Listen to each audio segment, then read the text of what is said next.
actually is going to come through. FlyQuest, of course, need a support. They most likely need a mid laner. You're seeing them drop away the Renekton, which means that they think this Kalista might be bot lane indeed, or that the Renekton's going mid as a counter pick to, say, an Aurelia or something. Yeah. Since Kumo actually does like Renekton quite a lot, I am expecting that they think top lane has not been picked, that they are thinking set Kalista is the bot lane, and that the top lane remains to be chosen. Cassio ban coming through. A couple bans have been thrown the way of Jizuke. A couple bans have been thrown the way of Power of Evil now here too, but with the Cassio and the Syndra. So a lot of these mid laners are getting taken off the table. Ryze still remains as a really big pick there for EG. FlyQuest, obviously, Victor is available if they want to go for something relatively high damage, but it does look like support going to be locked in, so everything pretty standard on the side of FlyQuest. They will be saving mid lane counter pick for last, trying to get Power of Evil that advantageous matchup against Jizuke, as we all know it's going to be so important to shut this guy down because he has been very, very dominant in the last couple weeks. Yeah, well, Jizuke 16, 4, and 20 across this year in the first 15 minutes. Probably not getting shut down early on, but if it does, that's going to be playing above and beyond on the FlyQuest side really here. Tarek going to be locked in as the real support, so Set will indeed be in the top lane unless there's something else fancy going on like Set mid. Again, don't expect that. Now the question is it going to be Kalista down there? I think it kind of has to be with what else you've seen. Yeah. And of course, Ryze, what he's played so much of in the last month. Ryze is locked in for Jizuke. It's going to feel real comfortable. He's going to get a ton of farm, and EG have a comp looks good for them. FlyQuest could just go with something like Victor if they're just going towards the more standard style of picks. Orianna is traditionally considered a fairly good matchup into Ryze also. I am really interested to see what FlyQuest has prepared though. Is it going to be something special? The Azir, another fairly standard pick here, someone that does outrange the Ryze, that can actually look to push him in the early levels and try to scale alongside him, but not someone that really does match him in the side lanes later on. So not any sort of spicy counter pick that has been prepared. The Ryze was pretty easy to foresee based on how the draft had been played out, but it does give EG, again, that comfort for Jizuke, and while he may not have priority in mid lane early on, he is going to be the strongest side lane champion in the game, you know, come 20-30 minutes later on. He's gonna have to worry about Pantheon joining in, and that may be kind of the wrinkle that FlyQuest has to try to shut him down, that it's not just a 1v1 Jizuke has to worry about against Viper. It's that 2v1 with Santorin ulting in and trying to really shut him down. Well, the new champion coming into this draft for FlyQuest is the Azir. It's his 8th played all-time mid laner, so like 8th ranked, so does have some level of comfort on it. This will be game number 18 for him on that champion across his career. By comparison, 70 Orianna games. So there is a difference here in familiarity, but a backline teamfight mage with room for playmaking with this Rima Shuffle can definitely work out fine for him. Should be very excited to watch as that plays out. Ultimately, this game is about ready to go. It's going to be very exciting. I can't wait to see who's going to take down game 1 in this best of 5. So see you soon.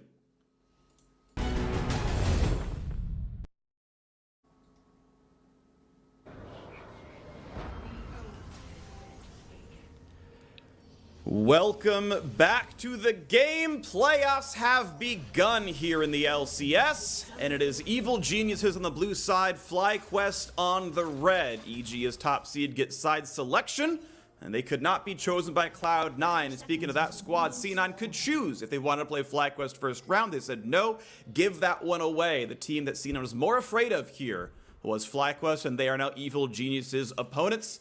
The lineups have been locked in, and this best of 5 will determine who moves on to the second round in the upper bracket. And I'm really excited for it. Tarek coming out here alongside the Kalista. This is a combo we have seen shown off a couple times. It is very, very strong. You again can have some really nice interactions with that Tarek ultimate, you know, allowing, as we saw TL play it, you know, a while ago, we've seen another teams play it. Essentially, you can kind of have this Tarek go in fairly aggressively, and then as he gets low, he gets pulled out in that Kalista ultimate straight into a Tarek ultimate coming out after that, so you can kind of time that out so you have a long kind of string of immunity. Obviously, it also allows you to throw in the Tarek aggressively, giving him some more consistent engage options to have that knockout, the knockup rather, timed straight into a Dazzle stun, which does really increase the reliability of that, because it can be fairly difficult otherwise to consistently land that Dazzle stun, especially against the more mobile champions. Definitely can be. So we'll see if those targets can line up well. But as you mentioned, that's some really good, really good lane synergy. I definitely love Kalista Tarek a lot. for kind of all the reasons you mentioned, and just, yeah, it's you have so much overall safety, it's pretty wonderful. Jizuke going to be pushed in very lightly in the mid lane to start this one out, as Viper, again, to many people's surprise, is starting here in this series. He's not pulling the Riven bans. I thought that might have been a strength for the squad. Doesn't seem to matter really, though, here. They think, no, he's going to be better for the team. Statistically, and based on the eye test, I actually thought Solo was the better fit. But that is the situation that FlyQuest put themselves in. They think it's to be the better choice, and that is completely fine. It's their prerogative. They obviously know their players better than I do from the games that I've seen. They've got all those, weeks and months of scrims to look at for data. And I think one of the other things that sometimes, we don't actually get to see because it's not a visual thing is communication, right?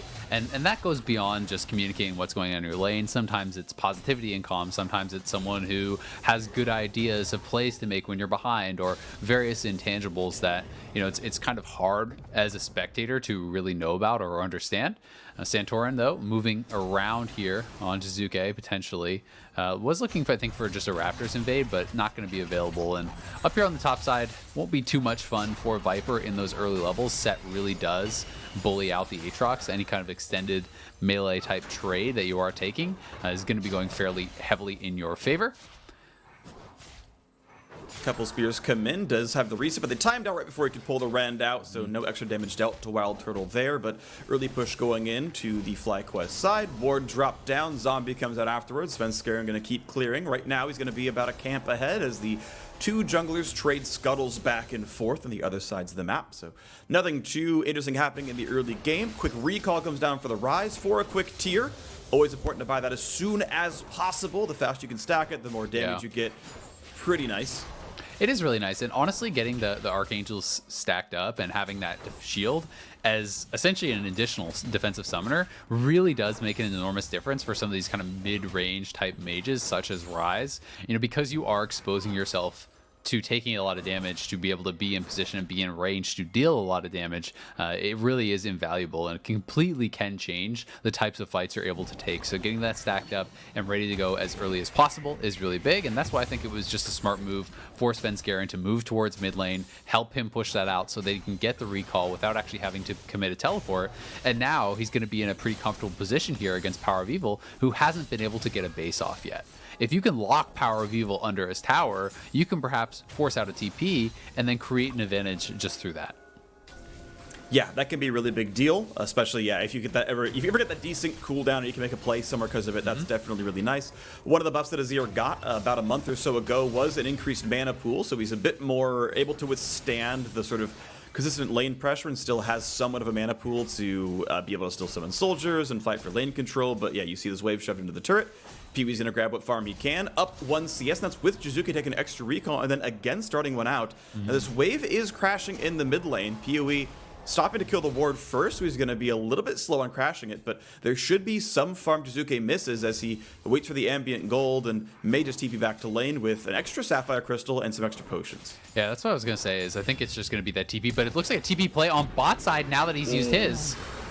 Q flash misses, but Zeyzal doesn't have a good way out. He's already burned flash. He's one attack away from being stunned. They're getting knockups. The passive turns up, and they finally get right back in there, and First Blood comes through to Wild Turtle. The TP into the bot lane works out great. Really well done there by Viper, finding the opportunity for that early TP play. Jizuke had just used his back to mid lane, so they knew that was on cooldown. Rise was not going to be able to respond, and Kumo had not yet based. He wasn't in a great spot to do it, so as Santorin comes in, Ignar going forward, Viper does arrive. Braum had gotten that auto attack down, allowing them to proc that Braum stun. And Turtle, the one to pick up that First Blood, best person there to grab it. So FlyQuest going to be feeling really good. It does cost Viper quite a bit, actually, in the long run on this top side, though, because Svenskeren is coming to actually proxy him out, to essentially stand in between the turrets and zone him off that wave. So not only is he losing that initial CS, he's losing plates too. Yeah, I feel like in total gold, it comes almost neutral at that point. If you're looking at about 100 gold per minion wave and 320 gold earned for 2 plates, Assisted First Blood is 600. That difference gets made up pretty quickly. Keep in mind the kill was on Zeyzal, not on Bang, so Kalista was able to, I believe, still stay around bottom lane, clear the wave as needed, not miss too much compared to Turtle. So yeah, as you can see, the scoreboard is reflecting a fairly close game overall, a small lead to FlyQuest. Again, I think the kill is a little bit more than that that farm and plate was worth, and especially if you think it's better on Varus than on Set, then sure, there's even more there that's not on the scoreboard. End of the day, FlyQuest with their bot lane control also get to go for this Drake.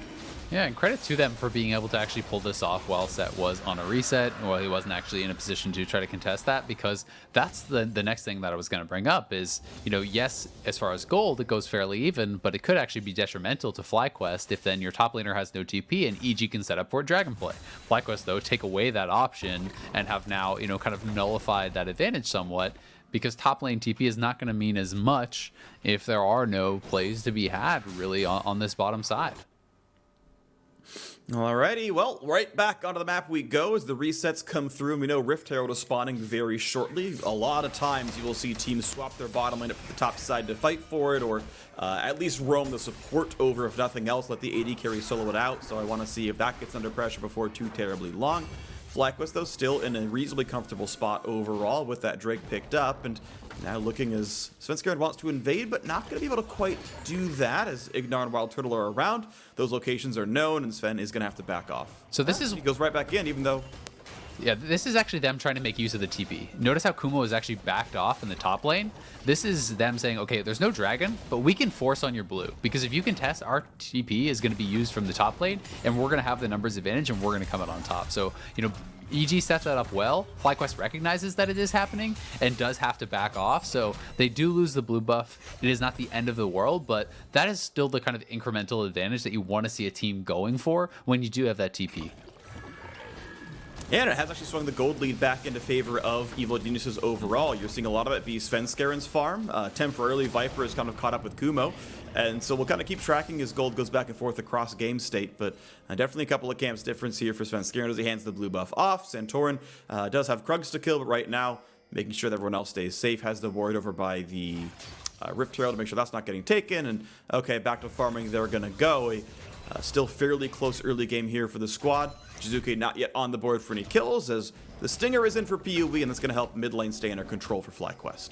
It will, but I'm interested to see if Jizuke now, with the blue buff advantage, because Svenskeren is wearing Power of Evil's blue buff, and Jizuke has his own. So if you can actually then have that mana advantage and be able to relentlessly push PoE in, maybe you can get some sort of an edge there. For now, it has not, you know, come to fruition as Power of Evil, as you say, on that Stinger, pushing back well, and Viper trading pretty nicely here up against Kumo on that top side. As FlyQuest move towards this Rift Herald, they had push in mid, they've rotated their bot lane up a lot earlier, and they're already on this Rift Herald, but EG do look like they want to try to make something happen here. Zazel and Bang are both moving up, but it may be too little too late. It looks like the Rift is just gone, unless they want to try to fight after. 1500 health, Svenskeren, he's getting zoned back. Looks like it's going to be an easy pop on the I plus smite. Claim no problem. Ignar actually claims the credit, but now there might be a fight coming in. Is they going to jump in? There's the duck to the back line. Ignar does not have flash, but does have a team to get back to. Great explosive. Casco's going to pull Viper right back into the squad. He could not flash away in time, and Evil Geniuses get a kill on the board, but the Herald was grabbed by FlyQuest. Yeah, really nicely done to actually get a kill back for EG there. Take down Viper, put him further behind, but as FlyQuest, you're going to be really happy about that overall. I think you're willing to trade that one kill for the Herald. The Herald, you know, not only is going to have fairly high expected value as far as the plates, you get gold for actually taking it down, and it can allow you to kind of crack that mid lane turret, which can be very, very important in just removing this kind of safety zone for EG, which they're trying to farm. All right, plates falling pretty rapidly up on the top side as Kumo continues to have a lot of control. Before it was Viper TP for first blood. This time it was Viper died in the pit to a Gragas ultimate, and we're going to see plate number 4 drop in the top side. I believe every single one has been solo gold. You can see Kumo up 1,000 gold to the 1v1, despite having only 10 more CS, and they both have that 1 assist. Yeah, that is a really big deal for him. Viper has been kind of getting the short end of the stick as far as things go. But again, you know, to your earlier point, it kind of comes down to where is the gold most valuable? Can Kumo actually make a lot out of that and transition that to either, you know, a continued side lane advantage or a team fight advantage later on? Because we know that Varus getting that first blood is going to be a big deal. We know that that champion is going to get a lot done for the team. And it looks like the answer for now is to just send Jizuke out to the side lane, to move him into that position where he can kind of threaten perhaps that final turret plate and look to knock that down for first turret, maybe before FlyQuest can actually get set up and drop their Herald. I find this very interesting that EG are pulling in the swap, because oftentimes what can be really good about swapping your mid and top laner around is because of item mismatches, right? One does physical damage, other does magic, you build armor, haha, they stats do nothing. But actually Kuma has indexed more into armor than Viper has. He's actually at more of a disadvantage than Viper. Based on the matchup they're now going into themselves. So far, though, Kuma feels pretty safe. EG keeping most of their squad around this lane. Teleports are available to both players playing topside, and EG now feeling comfortable to push in towards Ignar. Can't quite find that stun, but they're going to throw the Tarek right in. Here comes the heal. When does the ult come down? So far, didn't get explosive cast. Power people over the wall. Stopwatch, and Ignar going to have to flash away to stay alive. Pee-wee only going to get some poke in, but look what's happened in the top side. Viper is completely off the turret. Jizuke denying another wave of farm, then it feels like that swap has allowed them to continue to gain farm leads. And another flash forced away from Turtle. Yeah, I think that's the idea, right? It's less about how Kumo is going to do and more about just knocking down that first turret before FlyQuest can with their Herald, because there's only one plate up in that top lane tier 1. So maybe at this point they're just saying, hey, put Ryze up there in that melee matchup, but Jizuke maybe going to get all in. Viper is certainly going to try, finds a sweet spot, third Q, and Jizuke, he's got to be careful. When does he flash away? Never, just gets stabbed in the back. Viper solo kills the top lane. 126 CS on a Ryze, no problem to him. Cloud Drake traded back to EG. That is really bad for EG, honestly. So much of this game, it felt like, has been about getting that advantage in the top lane for Kumo. And now, after all that, this top laner who's 1,000 gold behind solo kills your mid laner, and you're going to lose the first turret to Viper. So Viper is going to be right back in this as far as the gold goes. FlyQuest are looking to be punished, perhaps, as we see EG TPing back in. They're going to try to pick up some kills here. 3v2, Panth ult pop to run away. I'm sorry, Viper, but I can't help you on this one. Goodbye, Jizuke gets revenge. Jizuke grabbing a kill for himself, but FlyQuest get that first turret. We'll see if EG can knock one down here to trade back. FlyQuest are also pushing elsewhere, though. There's no one answering them on the bot side, and Power of Evil was able to actually push in fully in mid lane, so FlyQuest are getting a lot of damage down while EG was committing to this play on the top side, and eventually Ryze should be able to pick up a tower, trade that back, but turret plates have fallen. First tower already given over to FlyQuest, so the reward will be lesser. But that being said, Jizuke obviously going to be scaling up nicely here, has a good bit of farm, now has some of that tower gold to his name too, and the further we get into this game, the more of a threat Ryze is going to become in the side lane, where really FlyQuest is going to have no one that wants to 1v1 him. It's going to just be down to whoever is answering him plus Santorin to look for collapses and 2v1 style plays. Okay, FlyQuest. Viper has the ulti in a second, and he's suddenly in a 1v3 yet again. Gonna run for dear life, pops the ult on cooldown. Nice flash. Gets away from both Zeyzal and Kuma, who flash followed the Dazzle. Coordination mishap there for EG. Did not have to burn both. End of the day, Viper still dodges, but it does mean this turret is under fire, and he cannot easily defend this in the 1v3. New wave comes in, and they think Kuma has the damage. They can clean that one out, no problem. Gold shared across the 3. The gold now within only 300 difference as mid lane falls as well to Pee-wee's push it, puts up at a Azir turret, and FlyQuest honestly still feeling comfortable in this mid game. They're feeling really good because EG is the one making plays, but they're committing multiple members to do those plays, and FlyQuest is splitting and getting damage on turrets and getting extra waves elsewhere. So honestly, they've been kind of coming up on top on a lot of these little individual attempts that have been going down. Kumo and Zeyzal, you would like to see just one or the other flash for that.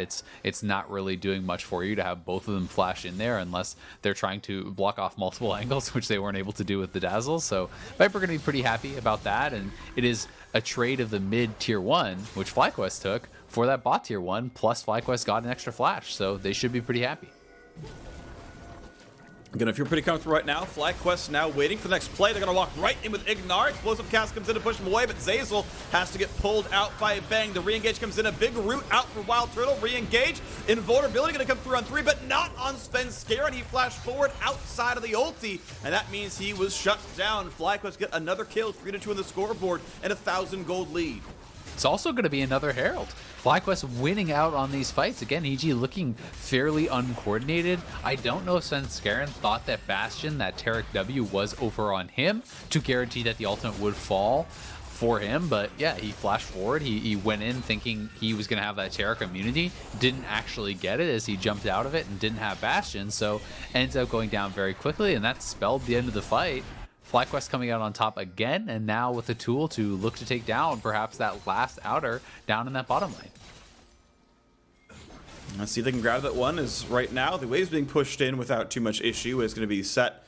Being nice and aggressive over there on the other side of the map, getting what sort of junk farm he can. He has really yet to, I would say, TP into any major plays that I can recall, and end of the day, Viper has kept it within 15 CS after having to, I mean, it's the worst feeling in the world, right? In the top lane, it's the most selfless thing you have to do is TP out of your wave and then slowly walk back, and you're like, ah, my lane opponent's up 500 gold on me. Let's play League of Legends some more 1v1 with a TP disadvantage. And Viper's doing admirably for that, right? His deaths have all been pretty well justified off of some other major team play objective coming through, and you know, FlyQuest decided they want to start him, and despite the 1-2-1 scoreline looking bad, I think he's doing well. I think so too, and you've also got to remember, not only did he TP away from lane, which as you say, all top laners know can feel pretty bad if you're losing waves up top and you didn't get anything bot lane, but he actually also came back to Svenskeren, zoning him off the turret and losing even more, watching more plates and more minions die to his turret as more gold was actually funneled into Kumo's pockets, and then went and solo killed the Rise after that from that disadvantageous position. So I think Viper has been playing pretty well overall. But EG, game plan still going to be about side lanes. You can see Svenskeren paired up pretty heavily now with Jizuke. He knows that he needs to be watching the back of this Rise. Anytime you don't know where Santorin is, you're going to have to be pretty worried about any potential, you know, roams from him or ultimates coming in. But FlyQuest with their second dragon, and it is going to be an Ocean Soul game, so that's always one that really does draw both teams to contest pretty heavily for these dragons. It will be interesting to see if EG wants to fight for the third or is content to wait for the fourth and make it a little bit more risky. But Ocean Soul is generally pretty devastating, especially for champions like Aatrox, where his ultimate is actually amping the healing. You can go into something like Spirit Message and amp that healing even further. And then, while you wouldn't expect Aatrox to win side lane against Rise, at that point you really can.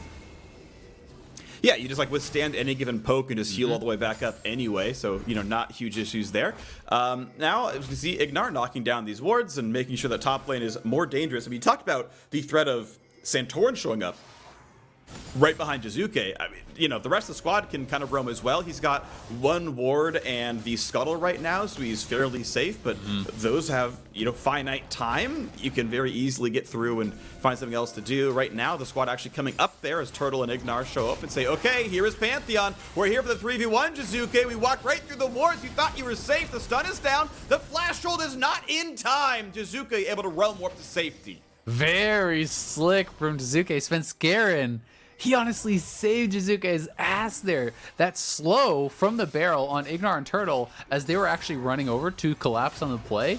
That, I think, is the difference between that Braum ult landing or Jizuke actually getting out. And Jizuke just barely does get out. Kumo, in the meantime, pushing on that bottom side. Viper will look to get a little bit aggressive here, but Kumo going to have an easy time retreating with that Blade of Rune King slow. Yep. Ooh, attempt towards PU. They're going to find that slow yet again with Braum in the way, though explosive cast will never find a good target. Finally just pushes them away, though, for the re-engage, as Santorin and now Kumo are also here. Despite it being a 4v3 temporarily, they could not find the way into the fight. No kills picked up. Easy disengage for FlyQuest. I think it was actually a really smart cast from Svenskeren, though. Once you fail that initial engage, you need to get Power of Evil away from you, or he could look to go for a shuffle, and you could really be in trouble. So the disengage cast, pretty smart, making the best out of a bad situation. But this is going to be the tier 2 mid going down guaranteed, with even the potential to now move up towards that top side, take away these jungle camps, and maybe even find Jizuke, who I'm not even sure realizes he's been spotted. He's right on the other side of the screen. Yep. He's in a 1v3 and has no way of getting out. This Rise that has won them so many games has yet again fallen. Yep, 4-2 in kills. FlyQuest up just under 2,000 gold, but it's a 5v4 on the map. Evil Geniuses can try to show up equal level on the jungle. Smite will be up for both these players, so will Flash. No explosive caps, disengage, but Santorin's so low on health, goes in for the dive, can't find it just yet. The whole team is invincible, and that is such an easy turn. 2 for 0, dunk in the backside, nice ult for PoE, but they followed right back in. The knockups are there, 4 kills gonna be picked up, and Wild Turtle can only sit and watch as his team is gone.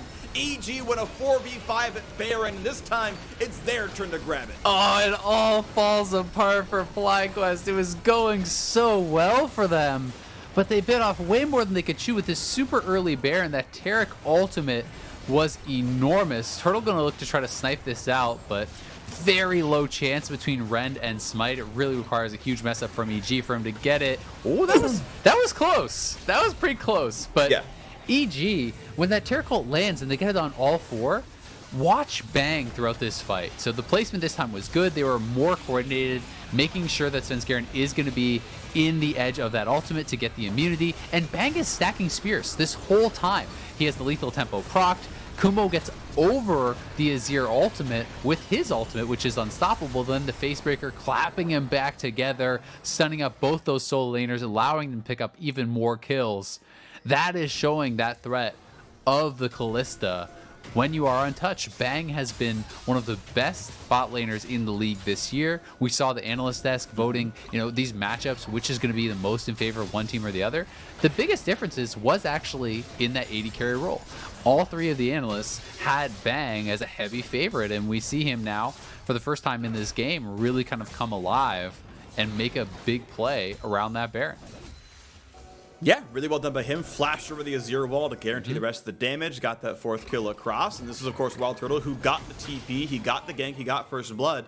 And, of course, he hasn't died. He's still got plenty of damage available. He's on 2 out of Varus. It's a great power spike, but we definitely need to see him put out the same kind of performances since he's got pretty much the same amount of gold that Bang does. We've got the 4th Drake on the map right now. Baron buff comfortably worn for the next minute and a half. And EG gonna cleanly walk to the Ocean Drake. There's really no chance that FlyQuest can contest this. I wouldn't ever call if I'm, on that team, oh, let's go fight with this Drake against Baron buff in a gold deficit.